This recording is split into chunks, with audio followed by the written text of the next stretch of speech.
तो हेलो दोस्तों, आज की इस वीडियो में आपका स्वागत है। तो दोस्तों, मैं क्लास 11 की मैथ की क्वेश्चन बैंक का सॉल्यूशन करने जा रहा हूं। तो ये चैप्टर 3 है। तो इस चैप्टर का मैंने पहले वीडियो बनाई थी, उसमें 5 क्वेश्चन समझाए थे, 1 से लेकर 5 तक। तो इस वीडियो में क्वेश्चन नंबर 6 से लेकर 10 तक समझाऊंगा। तो दोस्तों, आपने अभी तक वीडियो को लाइक नहीं किया है तो लाइक कर दीजिए। अगर आपका कोई फ्रेंड है 11th क्लास में तो आप उससे वीडियो शेयर कर सकते हैं। तो दोस्तों, एमपी बोर्ड ने जो प्रश्न बैंक जारी किए हैं तो इसमें से ही पेपर पूरा बनने वाला है, इसलिए आप इसे ही पूरे प्रश्न बैंक को सॉल्व कर लीजिए या फिर वीडियो देख लीजिए मेरी। तो आपको क्वेश्चन भी आ जाएंगे, आपका पेपर में भी अच्छे मार्क्स आ जाएंगे। तो क्वेश्चन नंबर 6 को स्टार्ट करते हैं। तो इसमें दिया गया है 2 sin² π/6 plus cos x square 7 π/6 cos square π/3 equal to 3/2। हमें इसे प्रूफ कर दिखाना है, तो हम LHS में लिख लेंगे। LHS is equal to 2 sin² π/6 plus cos x square 7 π/6 cos square π/3। तो 2 sin, तो sin π/6, sin π/6 माने तो दोस्तों कोई एंगल को रिप्रेजेंट कर रहा है ये π/6। तो हमें पता कैसे चलेगा कि π/6 कौन सा एंगल है। तो पाई की वैल्यू होती है 180/6, 6 से डिवाइड किया तो 30। तो साइन 30 की वैल्यू कितनी होती है, 1/2 होती है। तो 1/2 का स्क्वायर लिखेंगे कॉस स्क्वायर। तो 7 लिखेंगे, पाई की जगह 180/6, 6 से डिवाइड किया तो 30। 7 × 30 का 210 डिग्री का एंगल बन रहा है यहाँ पर। और कॉस स्क्वायर π/3, 180/3 ये 60। तो कॉस 60 की वैल्यू कितनी होती है, 1/2 होती है। 1/2 का स्क्वायर, 2 × 1 का स्क्वायर 1, 2 का स्क्वायर 4 प्लस कॉस की कॉस स्क्वायर लगाएंगे। तो हमें ऐसे ऐसे तोड़ लेना है। 180 प्लस 30, इन दोनों का सम किया जाएगा तो 210 आ जाएगा, 1/4। तो 2 से 2 2 4, 1/2 प्लस यहाँ लिखेंगे कॉस स्क्वायर 180 की जगह पाई लिख सकते हैं, पाई प्लस 30 इंटू 1/4, 1/2 प्लस अगर अब हमें कॉस सेक की, हाँ हम जानते हैं कॉसेक की वैल्यू पाई के बाद हमेशा रिपीट होती है। तो यहाँ पर 30 कॉसेक 30 की वैल्यू कितनी होती है, 2 होती है। 2 का स्क्वायर इंटू 1/4 और 1/2, 2 2 4 इंटू 1/4, 4 से सॉरी यहाँ पर प्लस था, 4 से 4 कट गया, 1/2 प्लस 1, LCM 2 आया, 2 1 जा 1, 2 इसको 3/2 इक्वल टू RHS। तो दोस्तों हमें यही प्रूफ करना था। अब चलिए देख लेते हैं क्वेश्चन नंबर 7 को। तो दोस्तों क्वेश्चन नंबर ये 7 दिया गया है, sine n+1 into x sine n+2 x cos n+1 x cos n+2 x cos x. तो हमें ये प्रूफ करके देखना है। तो कुछ बच्चे होते हैं सवाल को देखकर घबरा जाते हैं, तो आपको उस सवाल में घबराना बिल्कुल नहीं है, आराम से इसे सॉल्व करना है। तो दोस्तों इस चैप्टर में जितने भी फॉर्मूले हैं पहले आप उन्हें याद कर लीजिए, जिससे आपको इस चैप्टर के सारे क्वेश्चन लगाने में आसानी हो। तो दोस्तों पहले हम LHS ले लेंगे। LHS क्या दी गई है, साइन, ये दी गई ना LHS, तो इसे पूरा नोट कर देंगे, ये RHS होती है। तो ये हमें प्रूफ करके दिखाना है, तो हम RHS ले लें, LHS ले लेंगे और RHS प्रूफ करके दिखा देंगे। Sine n+1 into x sine n+2 x plus cos n+1 x cos n+2 x. तो आप देखिए दोस्तों, आपको अगर फॉर्मूला याद आ रहा हो तो आप याद कीजिए। आप इसे A मान लीजिए, इसे B मान लीजिए। Sine A sine B cos A cos B। तो दोस्तों ये आपको कौन सा फॉर्मूला दिख रहा है, तो ये कॉस A माइनस B का फॉर्मूला होता है।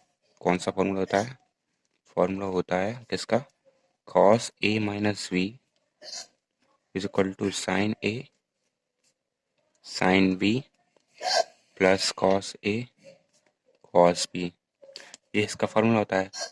दोस्तों हम इसकी जगह इस फॉर्मूले की जगह ये लिख सकते हैं, तो इस फॉर्मूले की जगह हम इसे इसमें कन्वर्ट करेंगे, तो कॉस आ जाएगा अपने। तो ए हमने क्या माना था, n+1 इंटू एक्स, माइनस का साइन लगाया। बी क्या माना था, n+2 एक्स। तो कॉस एक्स का मल्टीप्लाई करेंगे तो एन एक्स, और 1 के साथ करेंगे तो एक्स, माइनस का साइन एन एक्स, और 2x हो जाएगा यहाँ पर। प्लस 2x है तो माइनस का साइन आएगा, तो अंदर माइनस यहाँ पे आएगा 2x, माइनस का साइन मल्टीप्लाई होगा तो सारे टर्म माइनस के हो जाएंगे। तो दोस्तों ये हमारे पास आ गया। तो देखिए nx और nx कट रहे हैं, कैंसिल हो रहा है, माइनस हो जाएंगे। तो cos -2x में से x प्लस करेंगे तो क्या आएगा, माइनस के x आ जाएंगे। तो दोस्तों ये हमने एक आइडेंटिटी पढ़ी है, cos -x equal to cos x। तो दोस्तों यही हमें प्रूफ कराना था LH लिए, और हमने RHS दिखा दी। तो आपको कुछ भी नहीं करना है, आपको पहले सवाल देखिए, उसे समझने की कोशिश कीजिए और फॉर्मूले याद कीजिए। तो हमने क्या किया था, हमें LHS दी गई थी, उसे RHS cos x करके दिखाना था। तो सबसे पहले हमने क्या माना, ये sine B cos A cos B, इसे ए मान लिया, इसे बी मान लिया इस टर्म को। तो ये कॉस ए माइनस बी का फॉर्मूला देखकर बना लिखा हुआ था, तो इसे इस टर्म को हमने कॉस के टर्म में लिख लिया, क्योंकि हमें कॉस में प्रूफ करना था इस वजह से। तो आप इसे पूरा सॉल्व कीजिए। चलिए क्वेश्चन नंबर 8 को देख लेते हैं। तो क्वेश्चन नंबर 8 हमारे पास दिया गया है, cos π/4 plus x plus cos π/4 minus एक्स इक्वल टू √2 cos x। इसे हमें √2 cos x LHS लेकर RHS में ये प्रूफ करके दिखाना है। तो दोस्तों आपको कुछ नहीं करना है, सवाल देखिए पहले, फिर याद कीजिए कौन सा फॉर्मूला है। तो cos मिल रहा है, यहाँ पर ये टर्म अलग है तो ये टर्म अलग है, तो इसे a मान लीजिए, इसे b मान लीजिए। तो cos a plus cos b, ये वाला फॉर्मूला बन गया। हम पहले इसका पहले फॉर्मूला लिख लेंगे। फॉर्मूला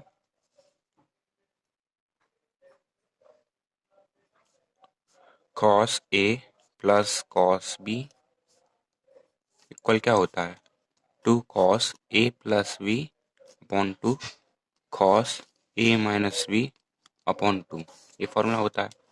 तो दोस्तों cos a plus cos b, तो इस टर्म को हमने ये लिखा था, तो इस टर्म को हम इस फॉर्मूले के अकॉर्डिंग लिख देंगे।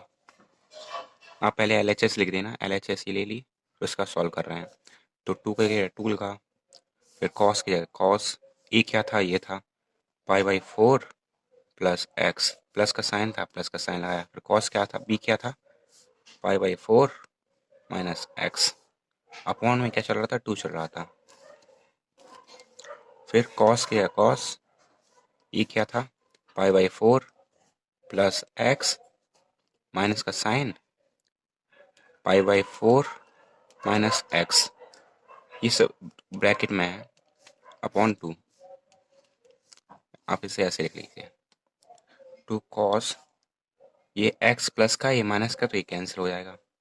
तो यहाँ पे एक जैसे टर्म है, तो टू क्या आएगा, 2π/4 अपॉन 2, ये आ जाएगा। फिर यहाँ पे cos, अगर दोस्तों यहाँ पे देखिए, अब यहाँ पर π/4 प्लस एक्स, अगर x का साइन माइनस का साइन अंदर जाएगा तो क्या हो जाएगा, प्लस की माइनस की हो जाएगी, और माइनस की प्लस की हो जाती है, अपॉन 2, ये हो गया। तो यहाँ पर 2 से 2 कट गया, x से x कट गया, सॉरी π/4 से π/4 कट गया, x नहीं कटा यहाँ पर, π/4 से π/4 कट गया, तो 2 cos π/4, तो यहाँ पर 2 cos x हो जाएगा, कितना हो जाएगा, 2x, 2x हो गया, x प्लस एक्स, 2 से ये भी कैंसिल हो गया, तो 2 cos π/4 cos x। तो π/4 कौन सा एंगल रिप्रेजेंट करता है, तो पाई की जगह 180 लिख देंगे, 180 अपॉन 4, 4 से डिवाइड करेंगे, 4 4 जा बची और 2 5। cos 45 की वैल्यू कितनी होती है, कितनी वैल्यू होती है cos 45 की 1/√2 होती है, तो 1/√2। और यहाँ पर क्या चल रहा था, cos x था, तो cos x यहाँ लिख लेंगे, cos x। √2 को आप कैसे लिख सकते हैं, ऐसे लिख सकते हैं, √2 इंटू √2 इंटू 1/√2। इन दोनों का मल्टीप्लाई करेंगे तो 2 ही तो आएगा, तो ऐसे आप लिख सकते हैं cos x। √2 से √2 कट गया तो बचा क्या, √2 cos x। तो यही हमें प्रूफ करना था LHS इक्वल टू RHS, ये आ गया।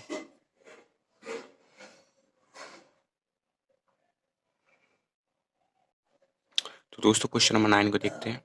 तो इसमें लिख दिया गया है, इफ यदि P is equal to A cos theta plus B cos theta sine theta and Q is equal to A sine theta minus B cos theta, तब हमें प्रूफ करके दिखाना है A square plus B square is equal to B square plus Q square.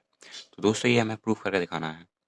तो सवाल देख के आप बिल्कुल मत घबराइए, आराम से सोचिए कि क्या हुआ है, हमें प्रूफ करके क्या दिखाना है।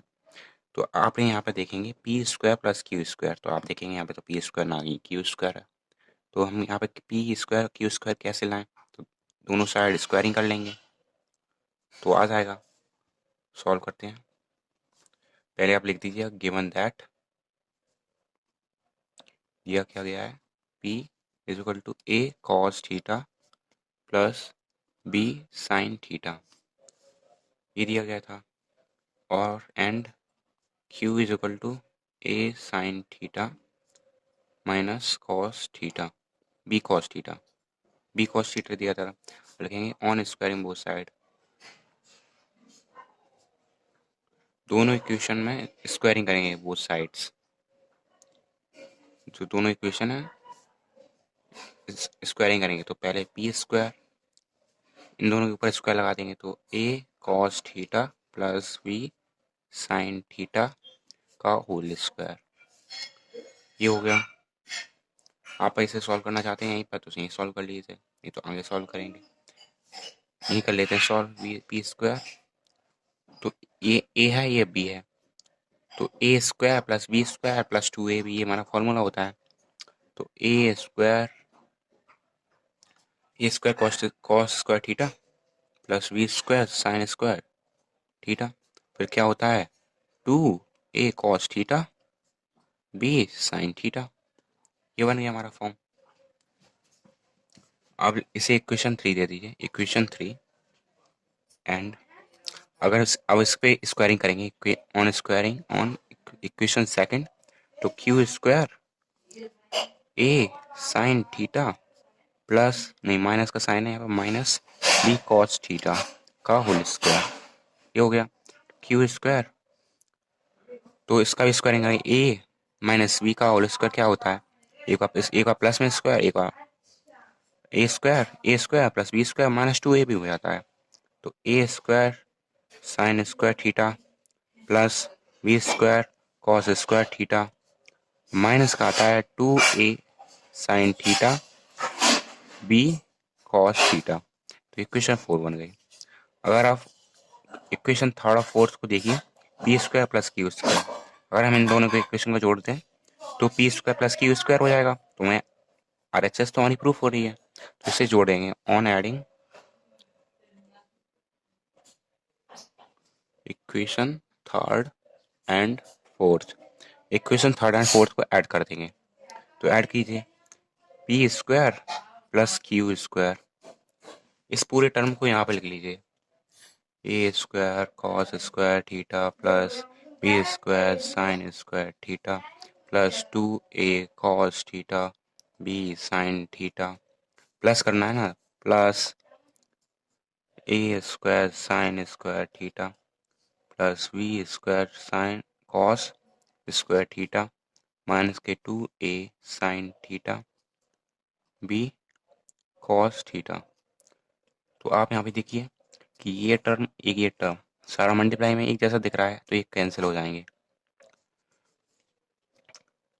P square plus Q square, अगर आप इस टर्म में देखिए दोस्तों, इन दोनों टर्म में देखिए, इस टर्म में, इसमें और इसमें, ए स्क्वायर कॉस स्क्वायर थीटा ए स्क्वायर, इन दोनों में ए स्क्वायर कॉमन है तो ए स्क्वायर कॉमन ले लेंगे। तो cos square theta plus sine square theta. इन दोनों टर्म में देखिए बी स्क्वायर कॉमन है तो बी स्क्वायर कॉमन ले लेंगे। Sine square theta plus cos square theta. हम जानते हैं कि साइन स्क्वायर थीटा या plus cos square theta equal to 1 होता है। Sine square theta plus cos square theta की इन दोनों की जगह हम 1 का लिख देंगे। तो P square plus Q square, यहाँ पर 1 लिखेंगे तो 1 का ए स्क्वायर से मल्टीप्लाई करेंगे तो ए स्क्वायर आ जाएगा।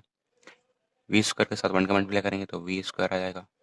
तो ये हमारी RHS हो गई।